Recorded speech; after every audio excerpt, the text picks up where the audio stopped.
ఇంట్లోకి negative energy అనేటువంటిది ఎలా వస్తుందంటే కనుక మనం శుభ్రతగా లేకుండా, అదేవిధంగా ఇంట్లోకి ఎవరు పడితే వాళ్ళని రానివ్వడము, చెప్పులు వేసుకొని ఇంట్లో తిరగడము, ఇంట్లో ఎక్కువగాను మనం పెట్స్ని పెంచుతూ ఉంటాం.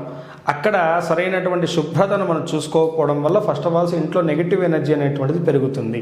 అదేవిధంగా బయట నుంచి రాగానే మనం కాళ్ళు కడుక్కునేసి ఇంట్లో ఉండడం అనేటువంటిది చాలా మంచిది.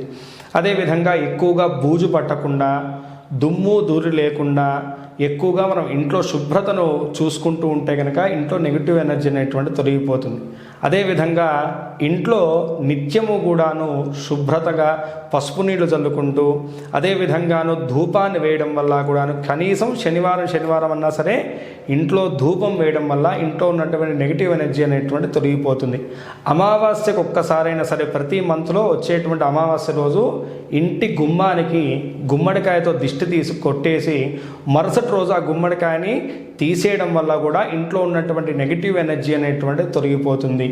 ఖచ్చితంగా ఇంట్లో ఉన్నటువంటి యజమాని మీద అనారోగ్య సమస్యలు కానీ, ఆర్థిక ఇబ్బందులతో ఇబ్బంది పడుతుంటే కనుక పచ్చకర్పూరము, కొంచెం పసుపును స్నానం చేసేటువంటి నీళ్ళల్లో వేసుకుని మంగళవారం నాడు తలారా స్నానం చేయడం వల్ల బాడీలో ఉన్నటువంటి నెగిటివ్ ఎనర్జీ కాకుండా ఇంటి పరంగా వచ్చేటువంటి నెగిటివ్ ఎనర్జీ కూడా తొలగిపోతుంది.